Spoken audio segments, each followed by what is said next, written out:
Hello everyone, कैसे हैं आप लोग। तो आज हम लोग भोपाल रियासत पढ़ेंगे और ये एमपीपीएससी जो मेंस का सिलेबस है उसके फर्स्ट पेपर के यूनिट 5 ये आप देख रहे हो। ये फर्स्ट पेपर है। इसका जो यूनिट 5 है ना, ये यूनिट 5 इसमें ये यहाँ पे लिखा है भोपाल रियासत। तो ये हम लोग पढ़ेंगे, ये वर्ड जो लिखा है भोपाल रियासत, इसके बारे में मैं आज आपको बताने वाली हूँ और बहुत अच्छे से पढ़ाऊंगी। छोटे छोटे पार्ट्स में डिवाइड करके बताऊंगी बहुत अच्छे से। बस आप लोग को एकदम आराम से समझना है, बैठ के चीजों को अच्छे से आप बस सुनते जाइए कहानी की तरह। और आपको आई होप मैं समझा पाऊंगी अच्छे से। तो आपने देख लिया ना सिलेबस में फर्स्ट पेपर का पार्ट 1 है, उसकी यूनिट 5 के ये वाले भोपाल रियासत, इसको हमें पढ़ना है। तो सिलेबस के अकॉर्डिंग हम चलेंगे।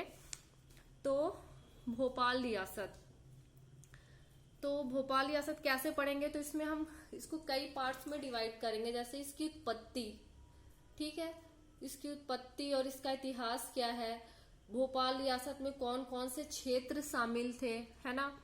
और इसमें बहुत सारे शासक हुए हैं, शासिका हुई हैं, उनको देखेंगे अच्छे से। 1857 की क्रांति में भोपाल रियासत की क्या भूमिका थी ये देखेंगे।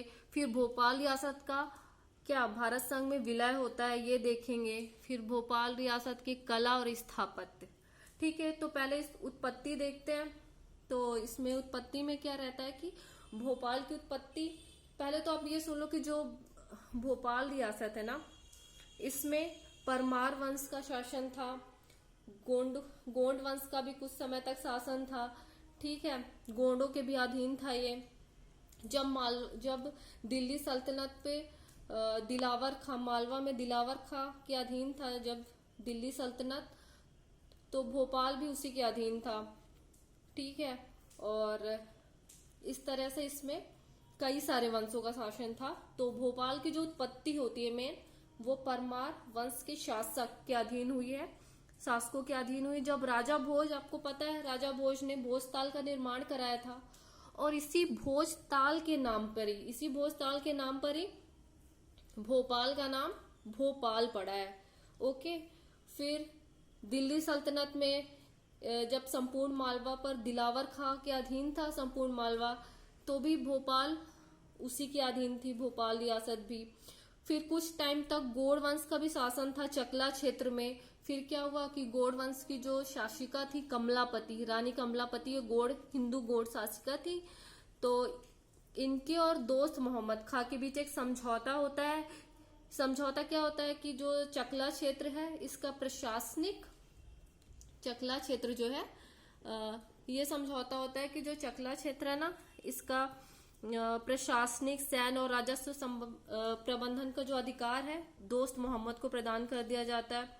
इसके बाद क्या होता है, रानी कमलापति की मृत्यु हो जाती है और दोस्त मोहम्मद खान जो है, ये दोस्त मोहम्मद खान, इन्होंने भोपाल में स्वतंत्र भोपाल रियासत की स्थापना की है, ओके। अब आते हैं यहाँ पे। तो यहाँ पे आएंगे तो अब देखते हैं कि स्थापना, तो आपको मैंने बता दिया कि दोस्त मोहम्मद खान ने की है। ये अफगान सिपाही थे, सरदार थे अफगान। तो 1723-24 में इन्होंने की स्थापना भोपाल रियासत की, और इन्होंने जगदीशपुर को अपनी राजधानी बनाई और इसका नाम इस्लाम नगर कर दिया। तो यहाँ से भोपाल रियासत का इंट्रोडक्शन कंप्लीट होता है कि भोपाल जो रियासत थी वहाँ कई वंशों का शासन था। इसमें परमार, गोंड वंश का, और कुछ टाइम तक मालवा में दिलावर खां का शासन था, ठीक है। उस टाइम भी भोपाल उसी के अधीन था। तो इन वंशों का शासन था। राजधानी बता दी मैंने, स्थापना बता दी, आपको याद है अफगान दोस्त मोहम्मद खान ने की, ठीक है। अब क्या करेंगे हम, अब शासक और शासिका पढ़ेंगे। तो जैसे कई सारे शासक हुए हैं, जैसे दोस्त मोहम्मद खान, ये आपसे 5 मार्क्स में पूछ सकता है, ठीक है। कितने में, 5 मार्क्स में पूछ सकता है। तो उसी के अकॉर्डिंग हम इसका कंटेंट भी देखेंगे कि इसका क्या कंटेंट है। तो कंटेंट में ये कि दोस्त मोहम्मद खां के बारे में आपसे 3 नंबर में पूछ सकता है, पर आप थोड़ा ज्यादा पढ़ लो, इससे आप 5 मार्क भी अटेम्प्ट कर पाओगे क्वेश्चन, और 3 मार्कर भी लिख पाओगे अच्छे से। इसमें 11 मार्कर नहीं पूछेगा। जो शासक है, वो जो बेगम है ना, भोपाल की बेगम, इनसे आ सकता है क्वेश्चन 11 मार्कर। तो वो हम बहुत ज्यादा डिटेल में पढ़ेंगे। I mean, इतना डिटेल में कि आप 11 नंबर में कंटेंट डाल पाओ, लिख पाओ, उसको अच्छे से फ्रेमिंग कर पाओ उसकी। तो दोस्त मोहम्मद खां पढ़ते हैं। तो इसमें इंट्रो क्या देंगे?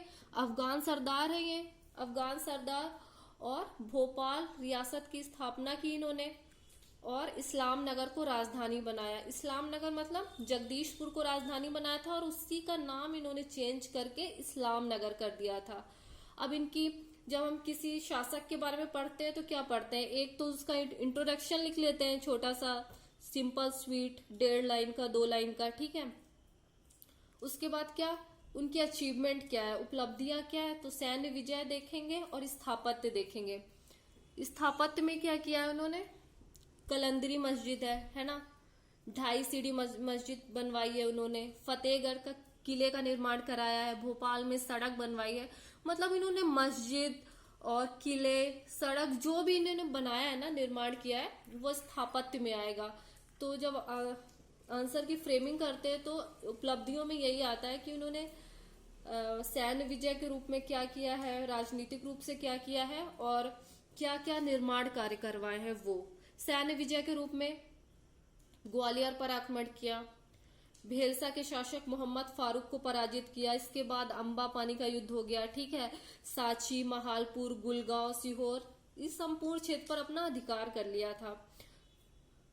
तो ये दोस्त मोहम्मद खां में आई थिंक इतना कंटेंट इनफ है, आप बहुत अच्छे से अटेम्प्ट कर पाओगे ये वाला क्वेश्चन। अब इसके बाद नेक्स्ट आता है यार मोहम्मद खां। ये नेक्स्ट शासक हुए भोपाल के। इनके बारे में ये तो इम्पोर्टेंट नहीं है, अगर 3 नंबर में ही आ सकता है इनके बारे में। तो अगर आपको इनके बारे में 3 बातें पता है यार मोहम्मद खां के बारे में, तो आप बहुत अच्छे से अटेम्प्ट कर पाओगे। ये क्या, नवाब की उपाधि धारण करने वाले फर्स्ट शासक है, और इनके समय में मराठाओं के सर्वाधिक आक्रमण हुए हैं इन्हीं के टाइम पे। और क्या, एक इम्पोर्टेंट बात और हुई है, क्या घटना हुई है? भोपाल का युद्ध। ओके, तो इन्हीं के टाइम पे भोपाल का युद्ध हुआ है, हैदराबाद के निजाम और मराठा के मध्य, ठीक है। और इन्होंने क्या किया था? जो यार मोहम्मद खां थे, ये अफगान थे, इन्होंने पेशवा से समझौता करके मैत्रीपूर्ण संबंध भी स्थापित किए थे। तो मेन आपको बस 3 बातें पता होनी चाहिए, वो आप आई थिंक आप लिख दोगे। नेक्स्ट है फैज मोहम्मद खां।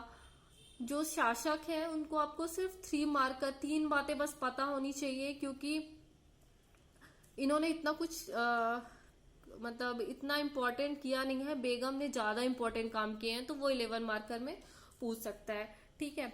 तो अब हम पढ़ते हैं नवाब मोहम्मद खान। ओके, नवाब मोहम्मद खान पढ़ेंगे। तो ये सूफी नवाब के नाम से इनको जाना जाता है। नवाब मोहम्मद खान को कौन है? सूफी नवाब के नाम से जाना जाता है। और इन्होंने, अब इनके टाइम क्या हुआ ये देखते हैं। जब हम किसी शासक के बारे में पढ़ते हैं ना, तो एक तो कि उनको कोई उपनाम है उनका, वो आप इंट्रोडक्शन में लिख सकते हैं, ठीक है। और उनके टाइम में क्या क्या घटनाएं हुई, कौन सा युद्ध हुआ, और उन्हें कोई उपाधि मिली है, या उन्होंने कोई काम किया है कुछ भी, या सामाजिक सुधार के रूप में, राजनीतिक सुधार के रूप में, ठीक है, कुछ भी, या फिर स्थापत्य कुछ किया, निर्माण करवाया है, कुछ भी। तो ये सारी चीजें हमें लिखनी होती हैं। तो उत्तराधिकार का संघर्ष हुआ इसमें इन्हीं के टाइम में, नवाब फैज मोहम्मद खान के टाइम में, ठीक है। तो ईदगाह के युद्ध में क्या हुआ? फैज मोहम्मद खान और इनके जो चाचा है सुल्तान मोहम्मद खान के बीच हुआ था। और इसका परिणाम क्या हुआ? एक समझौता हुआ जिसमें सुल्तान मोहम्मद खान को राहतगढ़ की जागीर दे दी गई थी। ओके, राजनीतिक गतिविधियां क्या है इसमें? मुगल सम्राट द्वारा फैजुद्दौला बहादुर फतेह जंग की उपाधि दी गई थी इन्हें। किन्हें? नवाब मोहम्मद खान को, नवाब फैज मोहम्मद खान को अंग्रेजों द्वारा। अंग्रेजों द्वारा नहीं, सॉरी, मुगल सम्राट के द्वारा। ओके, इन्होंने क्या किया, एक मोस्ट इम्पोर्टेंट काम किया कि गौ हत्या पर प्रतिबंध लगाया था इन्होंने, और रायसेन पर आक्रमण करके उसे अपने अधीन कर लिया था। ये मैंने बहुत ज्यादा बता दिया है आपको इतना नहीं करना है बहुत, बट आप जैसे कि 3 मार्कर में आया, आपने थोड़ा 5-6 लाइन ज्यादा पढ़ लिए तो आपको ये रहेगा कि आपको 3 लाइन तो याद रहेगा ही रहेगा एग्जाम में। अगर आप 3 लाइन ही पढ़ के जाओगे, वहां इतना प्रेशर रहता है एग्जाम का कि आपको 2 या 1 लाइन याद आएगी, इसलिए आपको किसी भी चीज को थोड़ा सा ज्यादा पढ़ो ताकि 3 लाइन तो याद आए ही आए उसके बारे में। अब नेक्स्ट है हयात मोहम्मद खान। हयात मोहम्मद खान, इसमें भी ज्यादा नहीं पढ़ना है। इनके टाइम क्या इंपॉर्टेंट हुआ, फंदा का युद्ध हुआ इनके टाइम में। किसका, फंदा का। दोस्त मोहम्मद खां के जो बेटे थे, पुत्र थे, शरीफ खां और हयात मोहम्मद खान के बीच हुआ था। एक तो फंदा का युद्ध हुआ और इसमें हयात मोहम्मद खान की विजय हुई थी और शरीफ खां की पराजय हुई है। ओके, फतेहगढ़ किले की मरम्मत और महल का निर्माण इन्हीं के टाइम पे हुआ, हयात मोहम्मद खान के टाइम पे। फिर इसके बाद हम एक और शासक बचे हुए हैं, फिर हम बेगम पढ़ेंगे और जिससे क्वेश्चन भी आते हैं। ये 3 मार्कर के अकॉर्डिंग मैं आपको बता रही हूँ सब कुछ। जो शासक हैं, नवाब गौस मोहम्मद खान, इनके द्वारा वजीर पद का निर्माण किया गया। ओके, मराठाओं ने भोपाल पर सबसे ज्यादा 6 बार आक्रमण इन्हीं के टाइम में किया, नवाब गौस मोहम्मद खान के टाइम पे। और एक इम्पोर्टेंट बात क्या हुई इनके टाइम पे, देखो जब किसी के टाइम पे कोई संधि होती है ना, तो संधि बहुत ज्यादा इंपॉर्टेंट होती है। वो संधि भी अपने आप में इंपॉर्टेंट होती है और वो किस शासक के टाइम पे हुई ये भी बहुत इंपॉर्टेंट। अगर आप 3 नंबर में ये तीनों चीजें लिखोगे ना, तो मुझे लगता है कि आपको 3 नंबर पूरे के पूरे मिलेंगे। ठीक है, तो रायसेन की संधि हुई थी इसमें, तो ये 3 नंबर में ही पूछ सकता है। 3 लाइन है, आप अच्छे से कर लो। अब हम यहां से स्टार्ट होती है भोपाल की बेगम, क्योंकि शासक और शासिका दोनों ने शासन किया ना भोपाल रियासत पे, तो शासक कंप्लीट हो गए। अब हम बेगम देखेंगे, तो बेगम देखेंगे तो बेगम भी बहुत अच्छे से मैं आपको बताती हूँ। भोपाल की जो फर्स्ट बेगम है, गौहर बेगम या कुदसिया बेगम, ये 1819 से 1837 तक थी।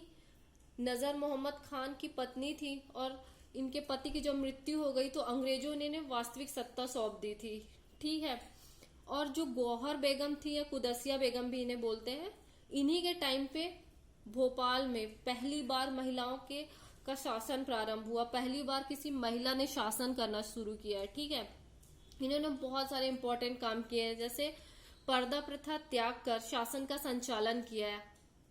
ठीक है, जल प्रणाली की व्यवस्था की, जैसे पाइपलाइन पानी के लिए बिछवाए, तालाब वगैरह बनवाए। जामा मस्जिद का निर्माण कराया इन्होंने स्थापत्य में, जो लाल पत्थर से बनी थी, 4 बाग पद्धति पर आधारित थी। और इनके नाम पे ही गौहर बेगम है, तो इन्होंने गौहर महल बनवाया, मोती मस्जिद का निर्माण कराया। ये आपसे 5 मार्कर में पूछ सकता है, तो काफी ज्यादा इतना आप अगर लिख दोगे और तो आपको डिसेंट नंबर मिल जाएंगे मेरे अकॉर्डिंग, क्योंकि आपको मेन उन्होंने क्या सुधार किए ये इम्पोर्टेंट है। अब नेक्स्ट आते हैं सिकंदर जहां बेगम। ये मैंने आप लोग के लिए पूरा रेडी किया है कंटेंट, पता है आप लोग को। आज पहले पूरा कंटेंट अच्छे से रेडी किया है कि मैं कुछ भूलूं ना आपको बताना, और आपको मुझसे पढ़ने के बाद किसी और से पढ़ने की जरूरत भी ना पड़े। आपको इधर उधर भटकना नहीं पड़े कि कैसे क्या क्वेश्चन आएंगे, क्या आएगा। आपको पता हो कि भोपाल रियासत मतलब आपको क्या क्या पढ़ना है उसमें और कैसे पढ़ना है। और मैं इस अकॉर्डिंग ही बता रही हूँ सारी चीजें सेट करके, कि आप बस वैसा का वैसा लिख दोगे, आपको ज्यादा लोड भी नहीं लेना है, थोड़ा सा लेना है याद करने में। आई थिंक अब मेंस लिखना है तो ये तो करना ही पड़ेगा आपको। आप लोग बोर तो नहीं हो रहे ना, क्योंकि मैं बहुत देर तक पढ़ाऊंगी, क्योंकि मैं पूरा पढ़ाने वाली हूँ। आप लोग बोल रहे थे ना कि मैं बड़ा वीडियो नहीं बनाती हूँ, छोटा बनाती हूँ। तो आज मैं फर्स्ट टाइम बड़ा वीडियो बना रही हूँ आप लोगों के लिए। तो इसको आपको अच्छे से लाइक करना है, शेयर करना है और मेरे चैनल को सब्सक्राइब करना है। और मैं देखूंगी इस वीडियो में व्यूज आ रहे हैं कि नहीं। व्यूज आएंगे उसके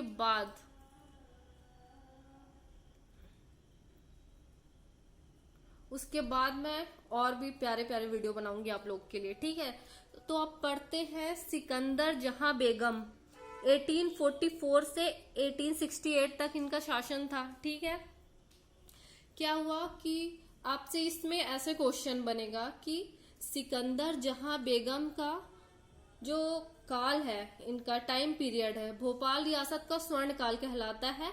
समझाइए, इसका वर्णन कीजिए, ऐसे आएगा क्वेश्चन। तो आपको ये पता रहना चाहिए कि सिकंदर जहां बेगम इतनी इंपॉर्टेंट है कि जो इनका टाइम पीरियड है वो भोपाल रियासत का गोल्डन पीरियड था। आप समझ सकते हैं कि अभी कितना इंपॉर्टेंस है इस क्वेश्चन की। और मैंने इसको बहुत अच्छे से फ्रेम करके आपको मैं बताती हूँ। आप बिल्कुल ऐसे का ऐसा छाप के आ जाना, ठीक है। तो सिकंदर जहां बेगम, इन्होंने 1857 की क्रांति में अंग्रेजों का भी साथ दिया था, जिसके बदले जो कैनिंग थे ना, कैनिंग ने इन्हें बैरासिया परगना गिफ्ट की थी, क्योंकि इन्होंने अंग्रेजों का साथ दिया था। और इन्होंने बहुत सारे सुधार भी किए हैं, जैसे कि सैन्य सुधार किए हैं, राजस्व सुधार किए हैं, और क्या किया है,